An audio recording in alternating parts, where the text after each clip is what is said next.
Selamat pagi sahabat. Pagi ini materi yang akan berikan kepada sahabat adalah materi yang sangat penting sahabat. Karena apa? Karena di sini banyak sekali sahabat termasuk beli di masa lalu melakukan kesalahan ini, dan kesalahan ini sangat fatal sahabat. Letak kefatalannya di mana? Karena selama ini pengetahuan yang umum yang kita ketahui bersama bahwa ketika kita memupuk tanaman di fase vegetatif, kemudian di fase generatif kita hanya tahu kandungan hara yang harus kita berikan seperti apa porsinya. Misalkan pengetahuan yang sudah kita pahami bersama bahwa ketika kita fase vegetatif maka kita perbanyak unsur hara N-nya, nitrogennya. Kemudian ketika masuk fase generatif, di sini kebanyakan orang sudah tahu bahwa unsur hara yang dibutuhkan adalah unsur hara P dan K, seperti itu sahabat. Akan tetapi kesalahannya bukan di sana. Tidak ada yang salah dengan itu, dan itu bahkan benar. Akan tetapi yang salah adalah bagaimana cara memberikan pemupukan di fase ketika tanaman kita sedang berbunga, seperti ini sahabat, atau ketika tanaman kita sudah berbuah. Nah, di sini sangat tricky sahabat, karena salah-salah bisa malah membuat bunganya jadi gosong, bunganya jadi rontok, dan tidak jadi berbuah. Bahkan kesalahan cara pemberian pupuknya ketika fase berbuah pun bisa fatal. Buah bisa menjadi mengkerut, alih-alih buah jadi tambah besar, justru buah bisa berhenti membesar. Jadi seperti itu sahabat. Ini benar, sahabat bisa buktikan sendiri kalau sahabat ngasal cara memberikan pupuknya ke tanaman yang lagi mengalami fase yang beli katakan sensitif ya sahabat ya. Maka itulah yang akan terjadi karena beli sudah pernah merasakannya sendiri. Akan tetapi pagi ini beli mau menyapa dulu sahabat di komunitas Bali Organik TV grup Facebook. Pagi ini ada postingan yang sangat menarik dari sahabat kita yang bernama Bapak Agus Agis Emil. Bapak Agus Agis Emil yang merupakan petani padi sahabat ya. Petani padi organik, dan beliau mengatakan bahwa beliau saat ini sedang senyum-senyum sendiri karena hatinya begitu lega. Karena beliau pagi ini mendapati hasil padi di sawah organiknya itu sangat memuaskan sahabat. Dari video yang beliau kirimkan di sini, pagi-pagi nengok padi organik yang saya pupuk hanya dengan kohe sapi fermentasi dan POC beras telur madu saset yang baru saya berikan hanya 2 kali sejak tanam. Dan hasilnya luar biasa sahabat. Yang mau melihatnya silahkan gabung di grup Facebook Bali Organik TV Official. Jadi di sana banyak ada testimoni dari sahabat-sahabat yang sudah menerapkan metode pertanian organik seperti yang kita sama-sama pelajari di channel ini. Oke, balik lagi kita ke materi yang akan berikan sekarang. Pada saat tanaman itu sedang berbunga sahabat ya, memang tanaman itu perlu dipupuk. Beli sepakat. Akan tetapi beli sering analogikan tanaman yang sedang berbunga seperti ini sahabat, ini mirip dengan kondisi seorang ibu yang sedang mengandung atau sedang hamil sahabat. Jadi memang butuh sekali nutrisi. Akan tetapi di sini satu sisi adalah tanaman itu sangat sensitif sahabat, sangat sensitif. Salah-salah kita memberikan pupuk dengan cara yang kurang tepat, ini bisa membuat bunganya jadi rontok, gagal jadi buah. Nah, yang harus kita hindari adalah ketika kita memberikan pupuk misalkan kepada tanaman yang sedang berbunga, usahakan menghindari pemberian pupuk dengan cara menyemprot. Pupuk apapun dengan cara menyemprot itu kita hindari. Dan kalaupun harus kita gunakan pupuk dengan metode menyemprot, seperti misalkan beli dulu pernah memberikan video mengenai booster dari nektar sahabat. Nah, itu bisa kita lakukan dengan cara menyemprot dengan jarak yang jauh, kemudian jangan menyemprot langsung pada bunganya sahabat. Akan tapi pada bagian di belakang bunga seperti bagian batang seperti ini, jangan langsung mengenai bagian bunganya.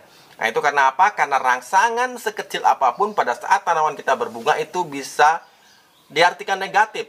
Bisa-bisa tanaman stres dan kemudian bunganya jadi rontok. Kemudian apabila sahabat menggunakan pupuk organik cair, maka pesan beli adalah jangan menggunakan dosis yang kental sahabat. Gunakan dosis yang lebih cair. Jadi perbandingannya bisa 1:10 atau 1:15. Tidak masalah. Sekali lagi karena akar kita itu bukanlah sedotan, bukan seperti itu mereka menyerap nutrisi dari pupuk organik cair yang kita berikan. Ini sering sekali kita salah paham. Kita anggap bahwa pupuk organik cair itu akan kemudian diserap oleh akar begitu saja. Enggak. Ketika sahabat memupuk, maka di sini sahabat, media tanam ini sangat berperan penting. Jadi media yang penuh dengan bahan organik, organisme tanah, mikroorganisme tanah, ini yang akan menjadi penentu bagaimana pupuk organik cair itu bisa diserap oleh daerah perakaran sahabat. Nah, di sini sebabnya Beli sering merekomendasikan saat ini ketika beli sudah menciptakan yang namanya biang kompos, sahabat bisa menggunakan biang kompos itu sebagai bahan untuk memberikan efisiensi penyerapan nutrisi dari pupuk organik cair yang kita berikan, sehingga meskipun dosisnya itu sedikit sahabat, dosisnya itu cair, akan tetapi dengan pemberian campuran biang kompos ini maka akan diserap dengan daerah perakaran juga dengan sangat baik. Bahkan kemarin sahabat beli sempat rekam dengan HP, dengan handphone sahabat ya. Di sana beliau memperlihatkan bahwa biang kompos itu bahkan memiliki pelindung alami dari fusarium sahabat, yang menyebabkan layu fusarium. Di sini beli mendapati bahwa biang kompos ternyata sudah ditumbuhi dengan jamur trichoderma. Ini videonya. Apa kabar biang kompos? Berbuih sahabat ya. Dan di sini sahabat bisa lihat, nah, yang hijau-hijau ini sahabat, mungkin sahabat sudah kenal dengan ciri khas permukaan yang ditumbuhi oleh fungi berwarna hijau seperti ini sahabat. Nah, ini adalah trichoderma. Nah, jadi sahabat, di manakah sahabat pernah melihat ada kompos yang ditumbuhi oleh trichoderma dalam proses pembuatannya? Nah, hanya di sini di biang kompos. Dan beli percaya ada banyak sekali, beli yakin ada banyak sekali mikroorganisme baik yang berguna bagi tanah kita yang ada di dalam biang kompos ini. Karena itu beli sangat percaya diri menggunakan biang kompos ini di kebun. Saya bisa lihat yang hijau-hijau ini sahabat. Mungkin biasanya sahabat membuatnya di nasi atau di daun bambu seperti itu sahabat ya. Akan tapi di sini kita bisa melihat ini ada di kompos beli. Nah, sekarang kita lihat sahabat ya, tekstur komposnya seperti apa. Nah, sahabat bisa lihat tekstur komposnya sangat hitam sahabat. Dan ini baru setengah jalan, jadi belum selesai sahabat. Jadi prosesnya sangat panjang. Nah, kemudian ini yang sudah dianginkan sahabat ya. Sekali lagi ini dianginkan, bukan dijemur sahabatnya. Jadi berbeda. Kalau dijemur itu berbeda, itu terkena sinar matahari langsung. Sedangkan ini yang diangin-anginkan agar kelembabannya berkurang. Kemudian kita ke tanaman yang sudah muncul buah seperti ini. Tentu saja kita mengharapkan buahnya itu akan menjadi lebih besar sahabat. Kemudian juga bagi tanaman buah, misalkan tanaman buah kita mengharapkan buahnya menjadi lebih manis dan lain sebagainya lah. Intinya adalah seperti itu.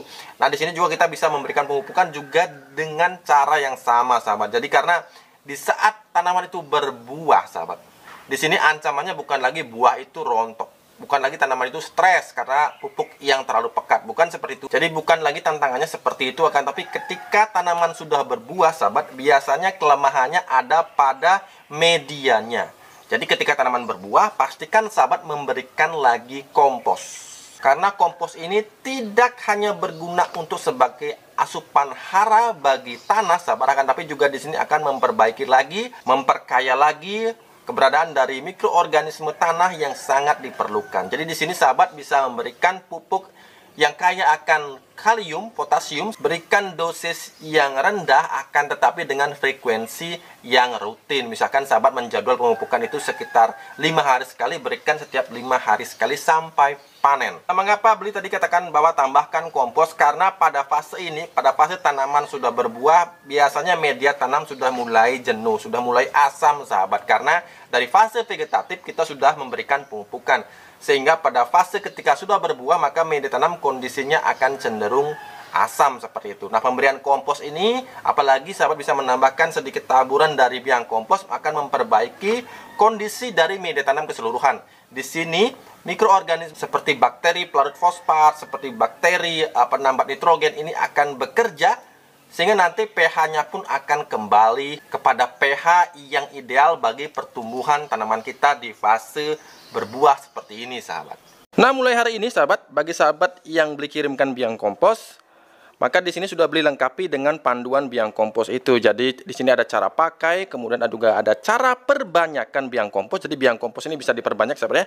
Jadi sahabat nggak usah takut. Kemudian juga ada resep pupuk organik cair yang sudah beli jabarkan di sini. Bahkan di sini juga ada resep pestisida nabati yang bisa kita buat dengan menggunakan bantuan dari biang kompos ini. Jadi benar-benar lengkap, semua ada di selebaran ini. Nah, oke, cukup sekian video beli kali ini sahabat. Mudah-mudahan video singkat ini bisa bermanfaat bagi sahabat yang saat ini tanamannya sedang berbunga maupun sudah berbuah. Hati-hati bukan pupuknya yang salah, akan tapi kadang cara kita untuk memberikan pupuknya itu yang salah. Sampai jumpa lagi di video berikutnya. Jangan lupa untuk selalu berusaha menanamlah hari ini agar kita bisa panen esok hari. Sampai jumpa lagi di video-video beli berikutnya.